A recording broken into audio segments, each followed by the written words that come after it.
환자와 보호자는 언제 어떤 검사를 요구해야 하는지 알 수가 없습니다. 이 질문들은 의사를 불편하게 할 수 있지만 해야 하는 꼭 필요한 질문입니다. 네, 오늘은 한 이야기를 조금 들려드리려고 합니다. 한 환자가 있었습니다. 70대 중반의 여성분이었고요. 갑작스런 복통으로 동네 병원을 찾았다가 복부 대동맥류가 의심된다라고 해서 지역의 대학병원으로 검사를 받으러 가게 됐죠. 거기서 정밀 검사를 받아보니까 흉부, 복부에 대동맥이 있는 심각한 대동맥류가 확인이 됐습니다. 거기 담당 교수님은 스텐트 시술을 권유했습니다. 그런데 그 보호자 중 한 명이 의사가 있었어요. 그 보호자는 말을 했죠. 네, 서울로 오세요.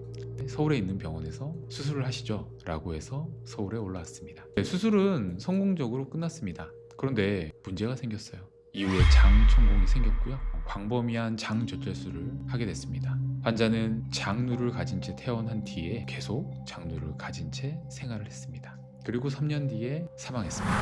이 얘기를 들으시고 이걸 의료사고라고 생각하실까요? 그냥 합병증이었을까요? 오늘은 그 질문을 가지고 이야기를 해보려고 합니다. 먼저 흉복부 대동맥류에 대해서 이야기를 해볼게요. 이 병을 먼저 이해하셔야 되겠죠. 대동맥은 심장에서 나와 가슴과 배를 지나 다리까지 내려가는 인체에서 가장 큰 혈관입니다. 여기에 풍선처럼 부풀어 오르는 부분이 생기는 걸 저희가 대동맥류라고 하게 되는데요. 이 흉복부 대동맥류는 말 그대로 이 팽창, 이 풍선처럼 부풀어 오는 이 팽창이 가슴과 배에 걸쳐서 넓은 범위로 생기는 경우를 말하게 됩니다. 이게 다리로 가는 혈관까지 늘어나는 경우도 있습니다. 치료하지 않은 경우에는 파열될 가능성이 높아지게 되고요. 파열되게 되면 대부분 수분 안에 사망합니다. 치료 방법은 크게 두 가지입니다. 개복해서 개웅해서 이 혈관 자체를 인공혈관으로 교체하는 수술을 할 수도 있고요. 혈관 안쪽에 스텐트를 삽입해서 그 혈관이 터지지 않도록 지지해주는 시술을 하는 방법이 있죠.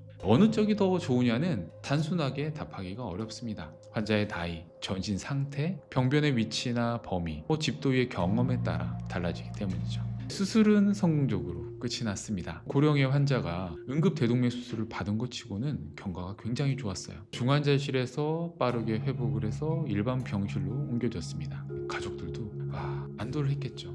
그런데 며칠 뒤에 담당 주치의가 아닌 다른 파트 의사가 우연히 이 환자의 엑스레이를 보게 됩니다. 뭔가 이상했어요. 장총궁이 의심되는 소견이 있었죠. 주치의에게 알렸고요. 처음에는 아닐 거야, 복부 수술을 했기 때문에 나타난 증상일 수도 있다고 생각을 했습니다. 하지만 재확인 끝에 CT를 촬영했고요. 그 결과는 장천공과 장괴사였습니다. 즉시 수술에 들어갔죠. 이미 괴사 범위가 굉장히 넓었어요. 그래서 광범위하게 장절제를 해야 했고요. 장루를 만들게 됐습니다. 장이 짧기 때문에 그 부분을 복부 밖으로 빼서 그쪽으로 이제 변이 나올 수 있는 길을 만들어줬던 거죠. 나중에 복원할 수 있겠지라는 생각을 했지만 절제 범위가 너무 넓어서 결국에는 복원하지는 못했습니다. 그래서 환자는 장루를 가진 채 수개월의 입원 끝에 퇴원했죠. 왜 장천공이 생겼을까? 의학적으로의 가능성은 두 가지가 있습니다. 첫 번째는 아마 처음 복통으로 병원에 왔을 때 이미 장허열, 장이 손상되기 시작했을 수도 있습니다. 그 가능성. 왜냐하면 이 대동맥류가 장으로 가는 혈류를 좀 방해했을 가능성이 있거든요. 두 번째는 이 수술 중에 우리가 인공 펌프라고 하는 체해순환기를 사용할 수 있죠. 그 과정에서 장허열이 발생했을 가능성이죠. 이 가능성은 이 대동맥 수술에서 드물지 않게 나타나는 경과죠. 두 가능성은 사실 증명하기가 어렵습니다. 그래서 의료진은 이것을 합병증이라고 설명을 합니다.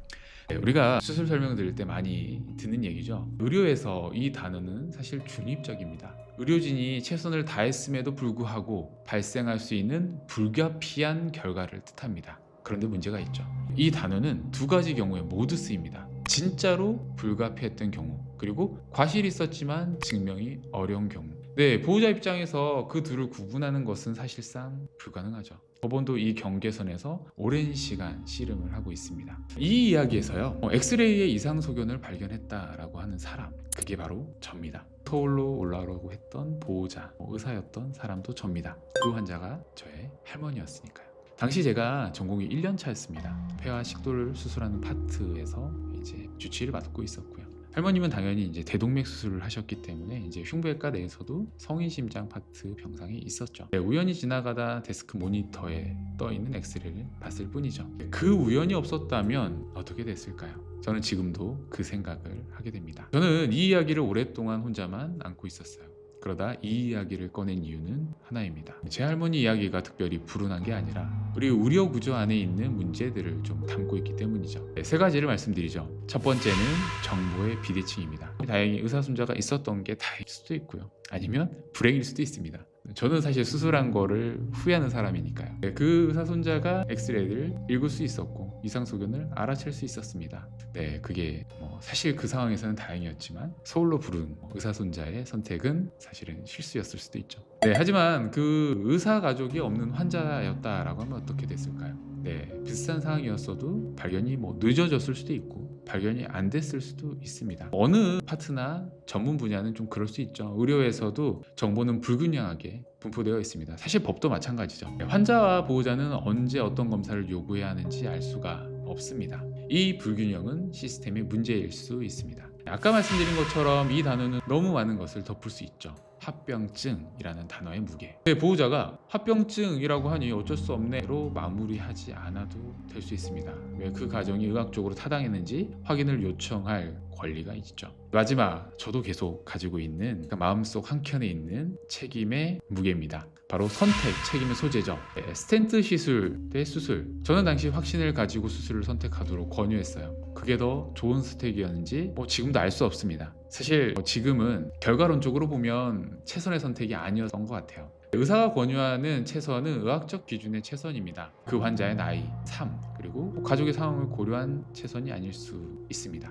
환자, 보호자가 충분한 정보를 바탕으로 선택에 참여해야 한다는 건 의학의 원칙이지만 현실적으로 10분 면담 안에 그게 다 이루어지기도 어렵죠. 그렇다면 보호자는 무엇을 할 수 있을까요? 저도 의사였지만 아무것도 못했다면 일반인들은 정보를 비대칭적으로 가지고 있다는 분들은 정말 아무것도 할 수 없는 걸까요? 그렇지 않습니다. 실질적으로 도움이 되는 세 가지를 말씀드리고 싶습니다. 질문을 꼭 하셔야 됩니다. 합병증의 가능성이 얼마나 됩니까? 다른 치료 방법은 없습니까? 이 수술을 당장 해야 합니까? 이 질문들은 의사를 불편하게 할 수 있지만 해야 하는 꼭 필요한 질문입니다. 설명을 또 기록을 해야 합니다. 수술 전 설명을 메모하거나 환자 동의를 받아 녹음하는 것이 나중에 분쟁이 생겼을 때 유일한 근거가 되기도 합니다. 합병증이라는 말에 멈추지 않아도 됩니다. 납득이 되지 않는다면 여러 신청을 할 수도 있습니다. 경과가 적절했는지도 전문가의 검토를 받는 통로가 있을 수 있죠. 할머님이 3년 뒤에 돌아가셨습니다. 저는 지금도 잘 모르겠습니다. 스텐트를 했다라고 하면, 그 엑스레이를 하루만 더 늦게 봤다라고 하면, 혹은 서울로 부르지 않았다라고 하면 결과가 달라졌을지, 더 건강하게 지내셨을지. 다만 한 가지는 알 것 같아요. 의료사고는 나쁜 의사의 이야기가 아니에요. 최선을 다한 의료진이 있었고 최고 수준의 최고 노력을 했던 병원에서 치료가 이루어졌음에도 비극은 누구에게나 나타날 수 있습니다. 그리고 그 비극이 어디서 왔는지 아무도 명확하게 말해주지 않는 구조 안에서는 환자와 가족은 홀로 결론을 내려야 합니다. 그게 제가 오늘 이야기를 꺼낸 이유입니다. 저는 오늘 이 무거운 이야기를 드리는 이유가 누군가를 비판하기 위해서나 혹은 비난하기 위해서 이 이야기를 꺼내는 건 아닙니다. 여러분들 중에서도 혹시 저와 비슷한 일이 있었거나 근데 이 일에 대해서 객관적인 해설을 원하시거나 객관적으로 좀 판단을 받아보고 싶으신 분들은 이런 이야기를 공유해 주셨으면 좋겠습니다. 저처럼 조금 후회하는 보호자분들이 안 생기길 기원하는 마음에서 이 영상을 촬영하게 됐습니다.